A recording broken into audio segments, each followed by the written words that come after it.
Today, we're going to pick up a cheap motor and begin prepping it for a whole lot of future fun to drop into our forgotten race car project, and we're going to go out and pick up a body straight out of the disco era so we can bring this blast from the past and make it shred in the future. We are taking this Marketplace Special 5.3, adding a little bit of stank to it, backing it up with a TIC Performance T56, and we're dropping it into a road race car straight from the 90s, and here's the pathway to get there. Okay, so I haven't actually started turning any wrenches at all on the Le Mans car. I keep calling it a Le Mans car, the Trans Am car. But I have started gathering a whole bunch of parts. And before I lose track and forget to even mention them, I don't want to just slap them in the car. And then you guys don't know, like, well, where did that come from? So today, I started tearing down one of the potential power plants. Let's take a look at what we got. Okay, so the first candidate that we got here, I started tearing this thing apart, obviously, before I turned the camera on, but I bought this thing complete from the fan, belt, accessories, to the flex plate, intake, to oil pan, all of it, complete for literally a few $100. I have no idea how many miles are on it. I was told that it had great oil pressure and it came out of a running vehicle. Not sure why it was removed, whether the vehicle was totaled, but judging by the condition and the thickness of the gunk, they like to keep the oil on the outside of this block. Said it was easier to check that way. When it's on the inside, you can't see it. But obviously I got a head ripped off of this thing, so a few things we wanted to confirm was the fact that it actually is a 5.3. There were 5.3s made with a flat top piston, but the vast majority of your Gen 3 and 4 iron block 5.3s are gonna have a dish piston. If it's a 4.8, it will have a flat top. A lot of guys will sell them as a 5.3, not even realizing they don't actually have 5.3. And honestly, who cares? Especially if you're gonna go boosted. So this is a Gen 3 5.3. You can tell because it has the long bolts, and then it's kind of scuzzy. There is a hole over there that is of some concern, but for the most part, the cylinder walls, I mean, you can see a little bit of crosshatch. The water here is just, it sat in the bed of my truck and got some water down the throat. Not a big deal. But let's pop this other head off and see what we got. I don't know what they use for coolant in this thing, but I'm only gonna assume it's horse piss, because this thing stinks. If I didn't have air conditioning in the garage, I would open the door. But I don't want it to smell like hot piss. So I'm just gonna deal with 72 degree, not so humid piss. Some of you may be wondering why the impact wrench makes that weird sound like this. So this is the Milwaukee Fuel brushless. Like, this is the biggest 1/2-inch drive impact that you can get. This thing's a hoss. But yeah, it's got a torque sensing thing where, like, it'll hammer it if it feels it's stuck, and then when it breaks free, it slowly backs it off. So if you're using this to take wheels off of a car, if you've ever buzzed it off and then had this thing start going flinging around crazy, and then it slings the lug nut off inside of a brand new set of wheels that maybe you just polished or powder coated and mix your wheels all up, you'd be glad you had that setting. So shout out to Milwaukee. Pretty smart. I will say Milwaukee is leading the game in cordless power tools. They've all but replaced my air compressor entirely. Come here. Come here! You prick. All right. Survey says. Oh, it's not bad. Ooh, lots of carbon. Wow, it looks like dry leaves. Hold on. So this is the result of when someone says, never beat on, well taken care of, driven by an old man that just sat around and listened to AM radio because he didn't want to walk inside of the house. That is an actual leaf. Is that an actual leaf? That's a leaf. There's a leaf in there. Why is there a leaf? Oh, leaves? What? It's so much carbon. This is just, like I said, rainwater from sitting in the bed of my truck. The rain came through here. This is nothing crazy or gnarly. I'm not worried about that one. That is an anomaly. All these valves, though, these were closed. Man, so much carbon buildup on this thing. But slight crosshatch. I think this thing's ready for some RPM. Yeah, we're gonna clean this up and we're gonna bolt this bad boy back together. Maybe. Here's our other option. Okay, so in that last video, I talked about, I didn't know what I wanted to put in here. I had the opportunity, which still do, to buy a Gen 5 LT, and as now I'm sitting here with a 5.3 LS. I don't even think I talked about that as being part of the game plan or not. And then another light bulb went off in my head when I was thinking about all this stuff. The Gen 5 LT stuff, I do still want to dabble with it, and we may still pick up that motor just because it's such a screaming deal. But in order to get that motor to work in the car with direct injection, it requires a lot of electronics to run that. in order to convert it over and trick it into basically running it like an LS on port injection, you run into some problems there. There's a lot more involved as far as components that the motor needs versus just doing a cam in an LS. Then you're converting it to port injection. It's a lot of compromise. In order for me to do it quickly and efficiently, I don't know what path we're gonna go down, but we'll see. We'll see. All right, after about an hour and 3 cans of cleaner and some stink eyes from my neighbors, this is what we got. It's still pretty grimy down here below, but it's got the vast chunks. Some of this stuff is just so caked on, and honestly, it's not worth the effort. I'm literally gonna paint over it. Because once it's down in the car, you got headers and everything underneath of this thing. And again, cannot understate the amount of care that I have. You're probably wondering why I'm doing the lifters this way. It's because the amount of carbon buildup and gunk and varnish has left oil varnish on the top and the bottom of the lifters, so they won't come out the top, and it's easier to just knock them out the bottom, out the pans off. All right, I invaded the hazmat over here for a variety of paints. I had this project that I did for an old 90s kind of cool BMX bike that I did with like this retro splatter paint kind of look, and figured out how to do that.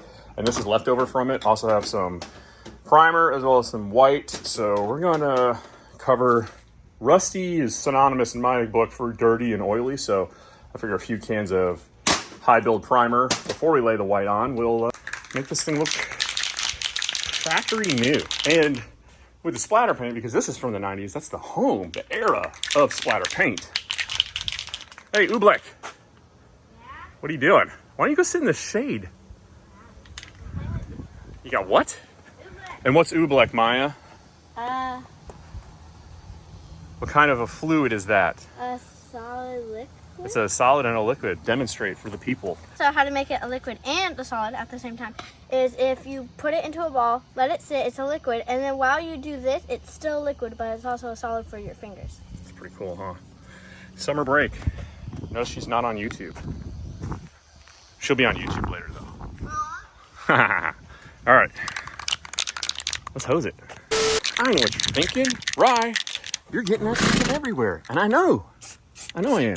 What I'm gonna do, for those of you yelling, I'm going to come back over here with a rag and acetone and wipe all the paint off of this. Yeah, there's still overspray and dust getting down in here, but here's the deal. The amount of carbon and junk that's gotten knocked loose in this whole teardown and inspection process pales in comparison to what a little bit of overspray is gonna do to the inside of this thing.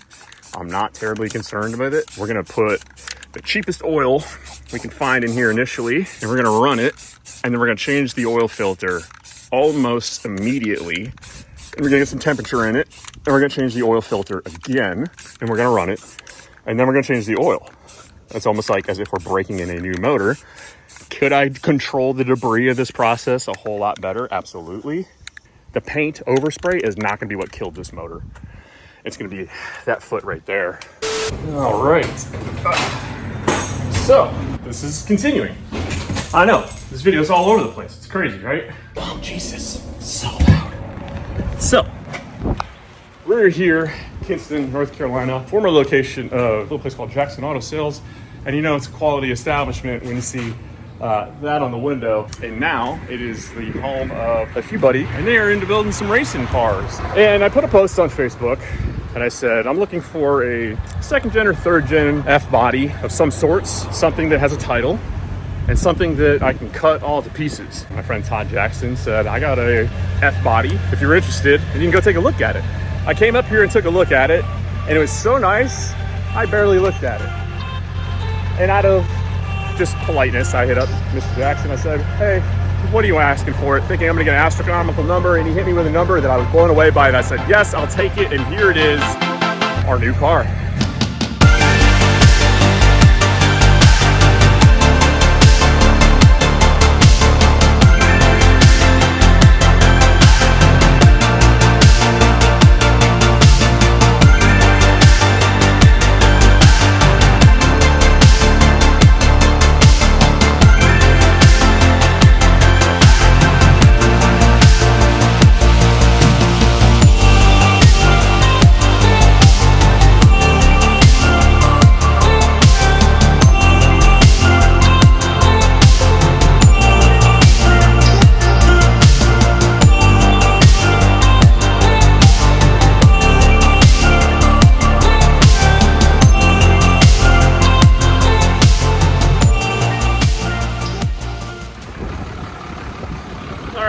Had to make a quick pit stop, Tractor Supply, to pick up this. It doesn't say ants on here, but it says bed bugs, fleas, foggers, kills, lice, ticks. I don't know.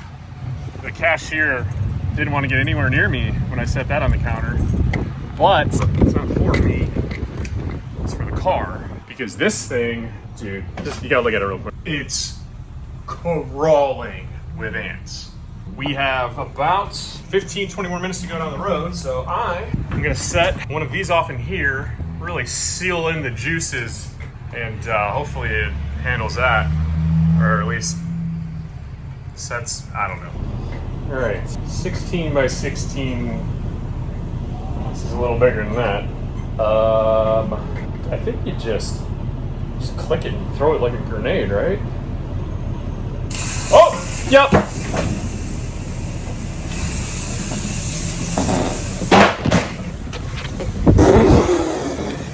Okay. Okay. And now we're gonna let that bake for about 15. I'm gonna go wash my hands before I eat a banana. Hold your breath. Did it? Oh, I think that means there's a transmission in it. Which is weird because it sounded like the drive shaft was. Is that a fucking snail? Alright. I don't hear any ants. Go watch the documentary Honey, I Shrunk the Kids. And then tell me ants don't make a noise. Rick Moranis not lie to me. Well, that didn't work. I think it got a couple of them.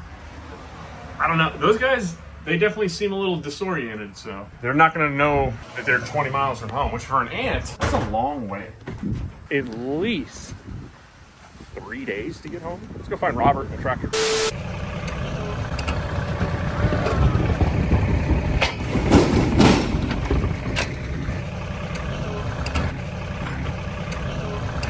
I didn't know what I wanted to do there, and I was like, you know what? Anything I do isn't going to stop what's about to happen. Trim on anyways, right? Oh, no, yeah, we're fine. Yeah, okay. If you do bring your car to Robert's, that will not happen.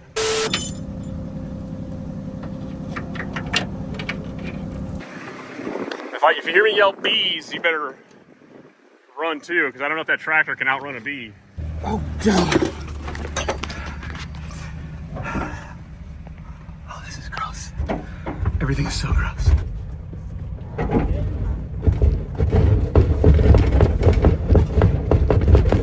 don't want to touch anything.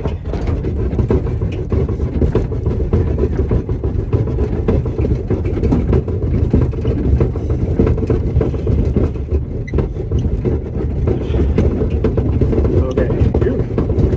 Oh God. I don't know what that is. I'm afraid it's gonna come through and hit me in my feet.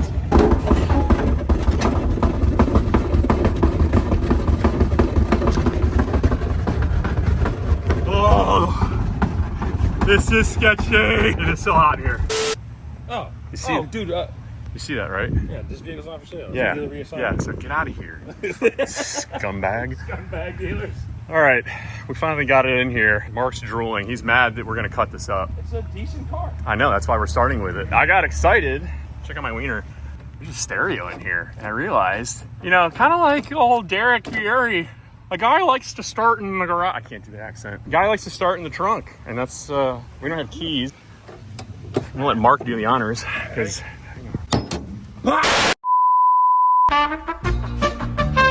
These are their stories.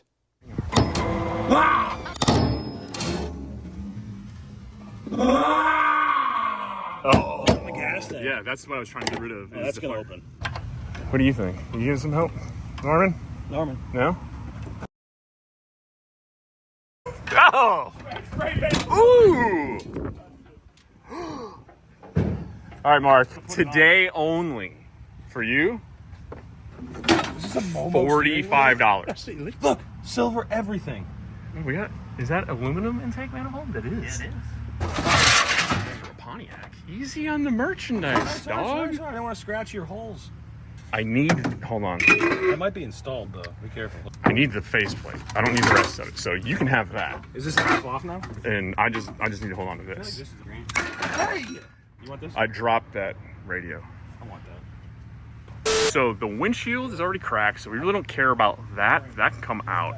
And then because of the really nice patina on this thing, like we're not real concerned with, I don't know, like if we cut the thing right here because it makes our life easier, I'm not worried about having a seam right here. It'd be kind of cool to have this where it bolts back together. The things we want to salvage is obviously all the outer skin and then the rear window glass, because I mean, it's practically removing itself. I don't think it'll be very hard to put back in.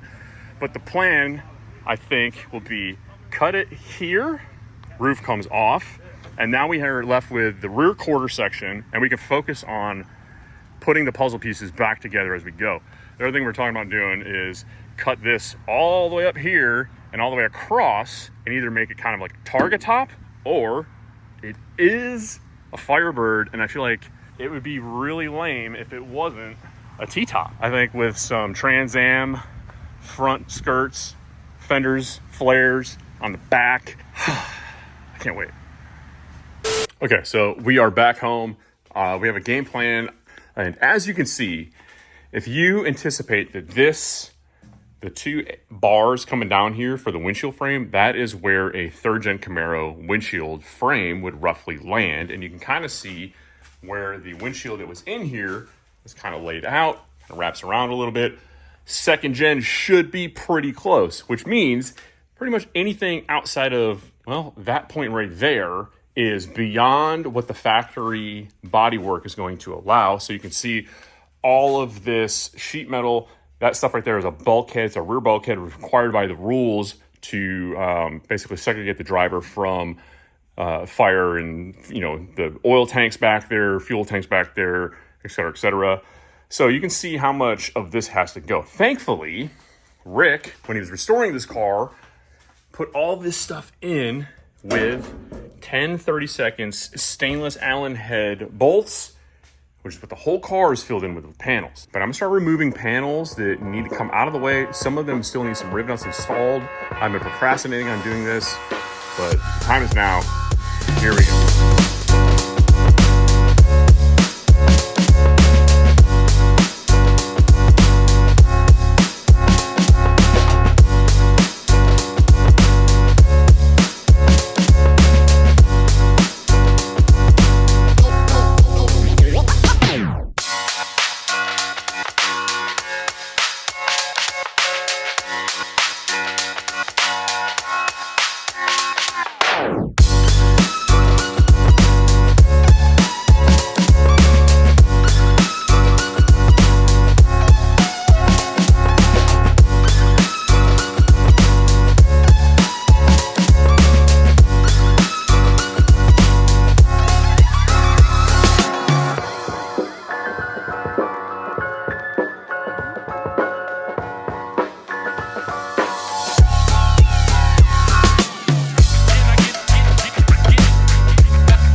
Got most of the panels pretty much out of the way. This is actually, it's gonna be a pain in the ass to put it back in, but when it comes time to doing stuff where you need access to a certain area on the car, it's actually, that's pretty rad. I like having that.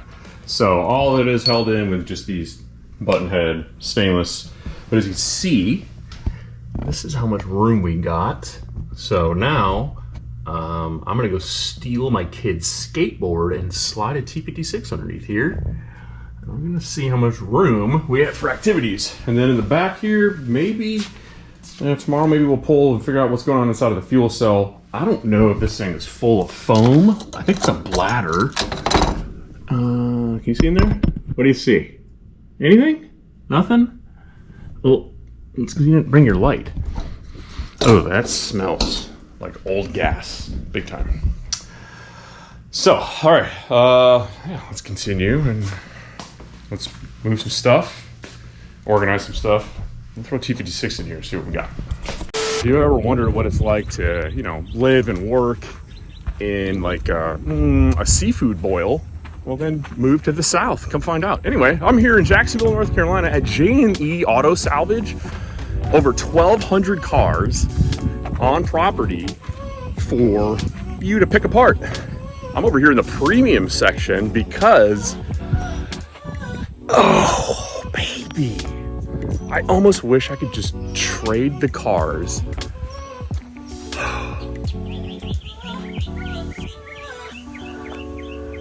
I wonder if they have a title, and I wonder if they do trades. This, I believe, is a 1980 Trans Am, and obviously, if you've been watching this video for more than 5 minutes, you can see it's the same color, roughly. The patina. Let me just flip the camera around. You don't want to look at my face. Why is this here? It really breaks my heart. Like, it's very, very rusty, but man, it looks so good. A lot of people hate on patina, and I kind of did for a little bit when it's a little bit overly done or it gets into like this weird corny vibe. But I mean, people pay money to replicate that look, and this is just nature run its course and did it. It's the perfect amount of rust. It's the perfect amount of Swiss cheese. What? They say Trans Am on the door handles? Those are probably coming with me. Is the front windshield cracked? No. It's missing one. I'm all over the place. So the reason we're here is to steal. That one's already gone, probably because the rust knocked it off. But I'm here to snag these guys. I started walking away and I realized I didn't film an outro. So there you go. We got the rear skirts, the front spoiler, and one front piece of trim. And the only reason I'm buying these is because the patina is right for the color of the body that we already have. Also got the door mirror for the passenger side because, well, my car doesn't have one. I'm gonna cut this. I'm gonna go pay and get the. Jesus, it's right. It's in my eye. It's in my eye. It's gonna be worth it. It's gonna be such a cool car. Don't break that fitting. Oh, get careful. Try not to bust the fitting off here for the lube pump. I think this is sitting up just a hair higher. Yeah, than what we will reasonably be able to have. All right. If you've never seen these are called 1-2-3 blocks. They're called that because they are 1 inch by 2 inch by 3 inch. And then they're threaded with these 3 holes. They're perfect for quick references for fabrication. And in this case, it is about half. Perfect. See? With that in there, we know the trans fits in the tunnel. Okay. All right. If you're playing along at home, God dang it. God dang it. Even if this does go on there, how would I ever get this in the car? Oh, I'm such an idiot. Okay, I don't even know what happened there. All right, we got the Catherine Zeta-Jones. She dips beneath lasers out here. The laser level is lining me up here on the motor plate because I'm going to measure 20.5 inch back, and that will put me at the back where the bell housing should attach. So then I will know, we have a shadow of a doubt, where my motor is going to land because of everything. This is the only thing that's fixed in the car. Everything else behind it is a moldable ball of clay. It's just all made out of steel and fully encapsulated in powder coat, and it's already done. I have a feeling something's gonna get notched. Hopefully, fingers crossed. Anyway, let's get to it. Anyone else pulls straight lines just as good as a laser? It doesn't beam you in the retina. Yeah. Tape. Weird. Man, it's really coming down out there. We sure could use it. Well, guys, this is what crushing disappointment looks like. Not those welds. Look, this is a car, it was a race car in the 90s, okay? It's probably been stuffed into a wall more than a handful of times, and it got fixed real quick by some dudes that were probably running on little sleep and a whole lot of Coors banquets. Okay, so don't worry about that. All right, no, I'm not going to grind it down and redo it all. It's fine. But no, over here. All right, so what you're seeing is, it's honestly, it's kind of, this is my stupid fault. It's a compromise. It's called the Ultimate Drag Race T56. It's got face-plated billet goodies all over the place, and I'm that one idiot probably on the planet that tried to put a stock bell housing on it. I think this might be the bane of our existence. Honestly, like even a Lakewood or the QuickTime, the bigger, SFI, even those are big. This is why the car had the micro clutch, the little guy, the reverse starter, blah, blah, blah, dry sump, because it's tight in there. Honestly, I don't even know if I did get the motor in here, if pulling the transmission without pulling the motor out would even be a possibility. I don't think it would, because it doesn't go back far enough without running into the box. And the problem is with that box, that was done by Rick when he was restoring the car, and he moved it all over that little bit right there to give more driver room. And moving that, he did move one of the main bars, which I believe used to go right off of here. It is now over here to the right. It still supports the whole front of the car here, but obviously compromises were made, and now I'm the guy paying the price because I had to go and change. Okay, so it's the next morning. I thought about this. I lost some sleep over this. I did a bunch of research trying to find somebody that makes some kind of a smaller LS1 T56. There just isn't a bell housing out there that reduces the overall size, because that faceplate right there is what takes up so much space. So what we're gonna do, I went ahead and did a thing. I put it up on the jack stands, and I went and got a trans jack. I set this guy up, leveled it side to side, front to back, and there was literally no other way to get the thing in here in the car's current configuration. What we have right now are the following issues. So I had it set up with it a little bit over here to the left. The reason I did that was to keep it from bumping into the trans tunnel, because you see there's some clearance issues. Again, trying to do the least amount of cutting possible. After doing that, I realized very quickly where this thing needs to sit vertically and side to side, there's nothing I can do. These lower control arm mounts are going to get into the bell housing area. So it was worth more to me to go ahead and cut this one up and use this as my template for when I get the final steel one to know exactly where I need to cut. So I started trimming, but where it's at right now, the trans is cocked sideways this way, and it's also sitting on top of this. So I need to come in here and notch this. And when I notch this, it'll allow the trans to lay over this way some more. I will drop the trans, I'm gonna cut that ear off, and that's gonna allow me to shift everything over a little bit and center it all up. What I'm trying to get to the point is where I can actually put a starter on here. This is where the starter horn roughly would locate, and you have the starter bolts basically straddle this right here, and given its position, there's absolutely zero chance that I could fit a starter on this. I've already tried. It's over there laying on the ground. So, game plan, I'm gonna cut this side out, get my notch. As you can see on this bolt isn't even used. It's not doing anything. This bolt right here, there's a hole here for a bolt. That's not doing anything. So we got no bolts from here to here.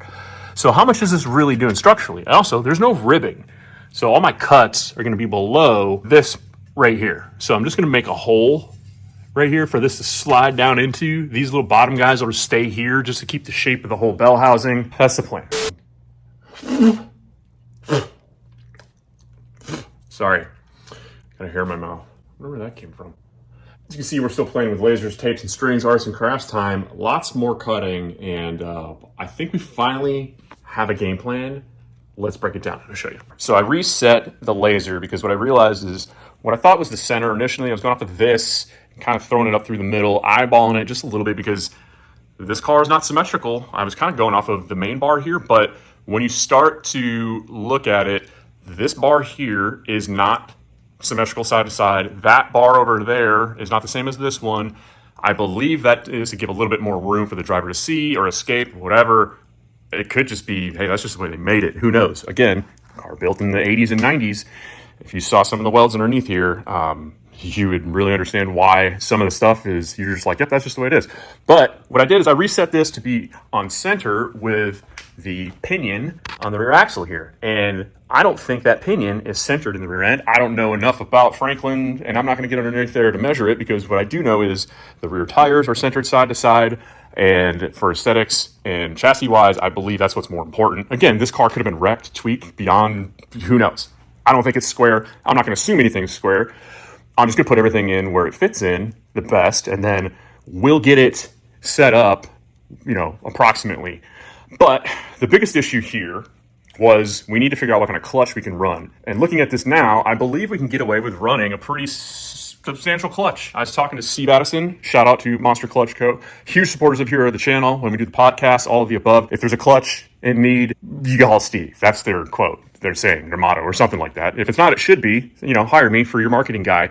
Definitely not Logan. He's terrible. So Steve and I have been chatting. They do make an 8.5-inch diameter clutch, and that will definitely fit in here. So we're trying to figure out how many discs I'm going to need, what the fit up's going to be. But here's the biggest problem that I'm running into. All right, so as you can see, the starter, the lower control arm, and the bell housing are all kind of trying to occupy the same space at the same time. Biggest issue here, the starter is actually sitting inside of the register of the bell housing right here. It is in its home. This is where it will live, which is great. But it's impossible to put a bolt in here. And also, not to mention the fact that, at the moment, this thing doesn't have all the travel in the world, but the suspension's at full droop. So it's only going to go up, and that becomes a bigger problem. So how the hell do I solve this? And I don't like this, what we got going on here. So this is just suck all around. But there is this. This is the unlikely candidate, the last place I thought I would ever look to find a solution to this problem, but it comes from a front-wheel drive car. This is Brandon Purchase's car. Brandon Purchase is the LS4 King. This is a front-wheel drive Monte Carlo SS, and if you're unaware, these things actually came with LS motors in them. The LS4 variant was a front-wheel drive car, so the motor was mounted east to west rather than north to south. And the reason the LS4 doesn't get a whole bunch of love from the aftermarket community and guys like, me, is because the bell housing bolt pattern is unique to front wheel drive only, which means it's not my thing. But without those guys, this wouldn't exist, and I would be up Schitt's Creek, and I would not have a solution to my very uncommon problem. And the reason this exists is because the LS4 guys, just like everybody else, they go fast, they break stuff, they upgrade, they run into problems that nobody ever thought they would, and then stuff like this, boom, exists. And what this does is this mounts a Power Master mini starter at the 6 o'clock position. And the reason we're able to do this is because the LS4 flex plate is smaller than your standard small block Chevy or LS, which is 168 tooth. I'm not sure the diameter, but they're pretty big. If you look at it, it goes all the way down to the bottom of the oil pan. This, however, is a much smaller diameter. Talking to Brandon, taking measurements on this, all of this will fit, even in a wet sump application, holding around 5 quarts. This will still fit flat to the bottom of our car. Well, not this car, because this isn't ours. So we have our oil pan, we have our starter, we have our ability to start the motor now, but we're using a stick. Where are we gonna put our clutch? Well, we already have one of these. It came with the car. This is a button flywheel. If you're unfamiliar with this, in circle track racing, road course, or anything where you're not really launching the car, this is what these guys are using. These are small diameter multi-disc clutches, almost look like a motorcycle clutch. And this gives you a reduced rotational mass as well as diameter for everything that we need to package, which is what we're running into because remember, our lower control arms need to go like right here. And we're getting it from the folks over at Monster Clutch Co. Dude, shout out to Steve Addison and Monster Clutches and everybody out there. These guys are a fantastic company. And I'm excited to have something 3-pedal pimping with the ability to roll some gears. I'm pointing at this because this is a stick car too. But we're going to put this bad boy in it, or one that's green and says made in Texas on it, which just like this. Not this one. This one I'm sure is very nice, but they make billet options. They're not listed on their website because everything that's on their website has a part number. But if you got something like what we're dealing with here and you need a custom application, well, call up Monster Clutches and they will get to work on it, just like they're doing for us. They're making a multi-disc 8-inch diameter clutch that's going to have you guessed it, button flywheel. It will sandwich onto the flex plate for an LS4, allowing us to start our car off of this Power Master. A lot of custom stuff. So a few of you may be thinking something that I think about all the time. What happens if this custom part fails? And I don't like using custom parts, especially in an area that has a high likelihood of failure, because if this lets go on the side of the road, well, you can't get it. I totally relate. However, there's not a lot of moving parts here. This is an oil pan. It's made out of stainless steel. It's gonna be protected. We have a part number that we can order from Power Master on the starter, on the flex plate, as well as the clutches. Like, that's a wear item. Of course, they're gonna make more clutches. So, all in all, there is a lot of custom pieces here in a very weird, obscure, unique application, but I'm not really sweating being able to find parts or get the things that we need. And then the last piece of the puzzle that's over here, steel bell housing that we talked about earlier, this appears to be a stick welded, very heavy duty steel piece. I would guess it's probably made overseas, just judging by the terrible paint and quality and the fact that it was hanging halfway out of the box by the time it showed up, and well, it smelled like the stock room at a Harbor Freight. And the reason I went with this versus a very nice Lakewood or QuickTime is I'm gonna cut it up, okay? I need to cut this thing up and replicate all those cuts that we made earlier in the video on the aluminum piece, and I wanna be able to do it on steel and then be able to weld it back in and feel safe to know that my feet are still gonna be attached to my body should something go wrong. Now, no, this does not have an SFI sticker on it, but I trust this much, much more than I would an aluminum version. And if I cut up a steel one with an SFI sticker, well, guess what? It's not SFI rated anymore, so I don't feel bad at all. Anyway, there. And then, I think I'm just gonna leave you with that. We'll talk about that next time. I think that's as good a place as any to end it off. If you know what you're looking at right there, shout out to Trinity Performance and Design, well, then you're just as excited as I am. But I don't like making a video with something I don't have in my hands yet. So until we get the product here, let's just say we're gonna be on a little bit of a pause with that. But if you don't know what it is, let's just say I'm hella excited. Full pun intended, yeah. We got a lot of work we gotta get done here before I can get back on my own projects because, well, other stuff takes priority. We have parts rolling in for the Trans Am car. Clutch should be here soon. Engine management's here. We're gonna talk about that in the next video. We're gonna talk about the power. Oh, I might have said too much. And then when we solidify some more stuff, where's this car gonna come out? What are we gonna do with it? Because there's a big one. Oh, I'm so excited. Since I don't have anything to drive, I'm gonna go play with toys. You guys ever have a Tyco Bandit when you were a kid? You should try building one when you're 40. No women will talk to you. Not even my own wife.